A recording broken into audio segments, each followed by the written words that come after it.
നമസ്കാരം. ഞാൻ രാജേഷ് നവനീതം, ട്രാൻസ്പേഴ്സണൽ സയന്റിസ്റ്റാണ്.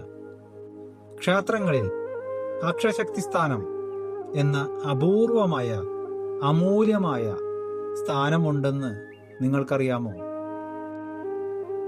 ഇതിനെക്കുറിച്ച് എന്നിൽ നിന്ന് പരിശീലനം ലഭിച്ച മിസ്റ്റർ ഉണ്ണികൃഷ്ണൻ സംസാരിക്കുന്നു. നമസ്കാരം. ക്ഷേത്ര ദർശനവും പ്രാർത്ഥനയും നടത്തുന്നവരാണ് നമ്മൾ. എന്നിട്ടും ജീവിതത്തിൽ പരാജയങ്ങൾ, ബുദ്ധിമുട്ടുകൾ, കഷ്ടപ്പാടുകൾ എന്നിവ അനുഭവിക്കുന്നവരാണ് നമ്മൾ. എന്താണ് അതിന് കാരണം? അതെ, അതിനൊരു കാരണമുണ്ട്. എന്താണെന്നല്ലേ? ക്ഷേത്രത്തിലെ അക്ഷശക്തി സ്ഥാനം അറിയില്ല എന്നത് തന്നെയാണ് കാരണം. എന്താണ് അപ്പോൾ അക്ഷശക്തി സ്ഥാനം? പറയാം.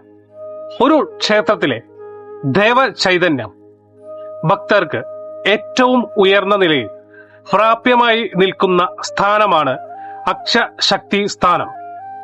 അപ്പോൾ അക്ഷശക്തി സ്ഥാനം എവിടെയാണ്?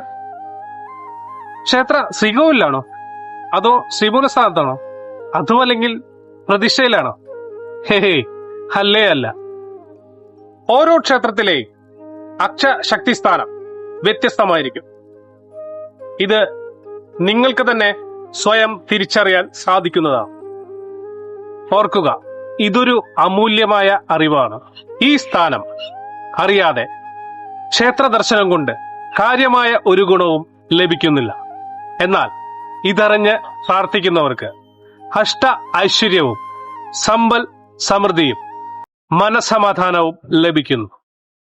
അപ്പോൾ എങ്ങനെയാ? കൂടുതൽ അറിയണോ?